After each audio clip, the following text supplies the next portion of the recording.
ನಾರಾಯಣಸ್ವಾಮಿ ವಕೀಲರು ಎಲ್ಲ ಕಾಂಗ್ರೆಸ್ ಪಕ್ಷದವರು ಸರಿಯಾಗಿ ಆಗ್ತಾ ಇಲ್ಲ. ಪ್ರತಿ ಸತಿ ಬಿಜೆಪಿ ಇದ್ದಾಗೂ ಇದೇ ರೀತಿಯಲ್ಲಿ ಆಗ್ತಾ ಈಗ ಇದೆ ಆರೋಪ ಹೊರಿಸ್ತಾ ಇದ್ದಾರೆ. ನಾನು ಒಂದ್ ಹೇಳಲಿಕ್ಕೆ ಬಯಸ್ತೀನಿ, ರಾಮ ಮಂದಿರ ಇರ್ಬೋದು ಅಥವಾ ಇನ್ಯಾವುದಾದ್ರೂ ಪವಿತ್ರವಾಗಿರ್ತಕ್ಕಂಥ ದೇವಸ್ಥಾನಗಳಲ್ಲಿ ಹುಂಡಿಯಲ್ಲಿ ಕಳ್ಳತನ ಆಗಿರುವಂಥದ್ದು ಅದು ದುರದೃಷ್ಟ. ನಾವು ದುಃಖವನ್ನ ವ್ಯಕ್ತಪಡಿಸ್ತೀವಿ, ವಿಷಾದ ವ್ಯಕ್ತಪಡಿಸ್ತೀವಿ. ಯಾರೇ ತಪ್ಪಿತಸ್ಥರು ಎಷ್ಟೇ ದೊಡ್ಡವರಿರ್ಲಿ ಅವರ ವಿರುದ್ಧ ಕಠಿಣ ಕ್ರಮವನ್ನ ನಮ್ಮ ಸರ್ಕಾರ ತಗೊಳ್ಳೋದ್ರಲ್ಲಿ ಎರಡು ಮಾತು ಇಲ್ಲವೇ ಇಲ್ಲ. ಇದು ಬಹಳ ಸ್ಪಷ್ಟ.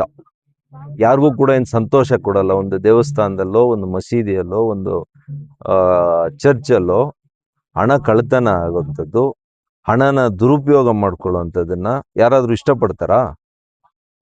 ನಾವು ಇದನ್ನ ಖೇದವನ್ನ ವ್ಯಕ್ತಪಡಿಸ್ತೇವೆ. ಸರ್ಕಾರ ಇದರ ವಿರುದ್ಧ, ತಪ್ಪಿತಸ್ಥರ ವಿರುದ್ಧ, ವ್ಯವಸ್ಥೆ ವಿರುದ್ಧ ಅಲ್ಲ, ರಾಮ ಮಂದಿರ ವಿರುದ್ಧ ಅಲ್ಲ, ಬಾಲರಾಮನ ವಿರುದ್ಧ ಅಲ್ಲ ನಮ್ಮ ಕೋಪ. ಗೊತ್ತಾಯ್ತೇನಪ್ಪ? ಬಾಲರಾಮನನ್ನ ನೋಡ್ಕೊಳ್ಳೋ ಅಂತ ಕೆಲಸದಲ್ಲಿದ್ರಲ್ಲ, ಯಾರು ಉದ್ಯೋಗಕ್ಕೆ ಸೇರ್ಕೊಂಡು ಇವಾಗೇನು ಸರ್ಕಾರಿ ಅಧಿಕಾರಿಗಳೆಲ್ಲರೂ ಕೂಡ ಪ್ರಾಮಾಣಿಕರಿದಾರ? ತಪ್ಪಾಗಲ್ವಾ? ಅವ್ರ ಮೇಲೆ ಏನ್ ಮಾಡ್ತೀವಿ? ಲೋಕಾಯುಕ್ತನೋ ಇನ್ನೊಂದು ಏಜೆನ್ಸಿ ಕಂಡು ಹಿಡಿತಾರೆ, ಅವ್ರಿಗೆ ಶಿಕ್ಷೆ ಕೊಡಲ್ವಾ? ಸರ್ಕಾರನೇ ಬ್ಲೇಮ್ ಮಾಡ್ತೀರಾ? ಹಂಗೆ ಇದೊಂದು ವ್ಯವಸ್ಥೆ. ಆದ್ರೆ ನಾನು ಕಾಂಗ್ರೆಸ್ನವ್ರಿಗೆ ಪ್ರಶ್ನೆ ಕೇಳೋದು ಇಷ್ಟೇನೆ. ನೀವು ಶ್ರೀರಾಮನನ್ನೇ ನಂಬಲಿಲ್ಲ. ನೀವೇನ್ ಹೇಳಿದ್ರಿ? ಶ್ರೀರಾಮ ದೇವರಲ್ಲ. ಶ್ರೀರಾಮ ಅನ್ನುವಂಥದ್ದು ಕಾಲ್ಪನಿಕ ಒಂದು ವ್ಯಕ್ತಿ, ಕಾಲ್ಪನಿಕ ಕಲ್ಪನೆಯಿಂದ ಇದನ್ನ ಸೃಷ್ಟಿ ಮಾಡಿರ್ತಕ್ಕಂಥದ್ದು. ಇದು ಬರೀ ಜನರಿಗೆ ಹೇಳಿಲ್ಲ, ನೀವು ದೊಡ್ಡ ದೊಡ್ಡ ಲಾಯರ್ಗಳನ್ನ ಇದಕ್ಕೆ ಲಕ್ಷಾಂತರ ರೂಪಾಯಿ ಹಣ ಅವ್ರು ಕೊಟ್ಟು ಫೀಸು ಸುಪ್ರೀಂ ಕೋರ್ಟ್ ಮುಂದೆ ನಿಮ್ ವಾದವನ್ನ ಮಂಡಿಸಿದ್ದೀರಿ. ಈ ಒಂದು ವಾದವನ್ನ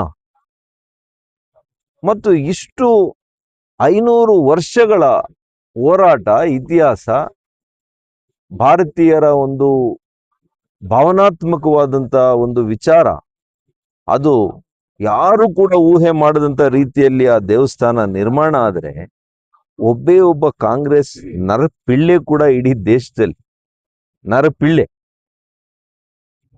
ಅದಕ್ಕೆ ಭೇಟಿ ಕೊಡ್ಲಿಲ್ಲ. ನಿಮ್ಗೆ ಯಾವ ನೈತಿಕತೆ ಇದೀರಿ ರಾಮ ಮಂದಿರ ಬಗ್ಗೆ ಮಾತಾಡಕ್ಕೆ? ರಾಮ ಮಂದಿರ ಕಟ್ಟಿರೋರು ನಾವುಗಳು. ಅದರಲ್ಲಿ ತಪ್ಪಾಗಿದ್ರೆ ಅದನ್ನ ಶಿಕ್ಷೆ ಕೊಡೋದು, ತಪ್ಪಿತಸ್ಥನ ಹಿಡಿಯುವಂತ ಕೆಲಸ ನಾವು ಪ್ರಾಮಾಣಿಕವಾಗಿ ಮಾಡ್ತೀವಿ. ನಿಮ್ದೇನು ಉಸಾಬರಿ ಇದ್ರಲ್ಲಿ? ಯಾವ ದುಡ್ಡು ಕೊಟ್ಟಿದ್ದಾರೆ? ಅವ್ರು ಕೊಟ್ಟಿರ್ತಾರೆ ಯಾವ್ದೋ ವೈನ್ ಸ್ಟೋರ್ಗೆ.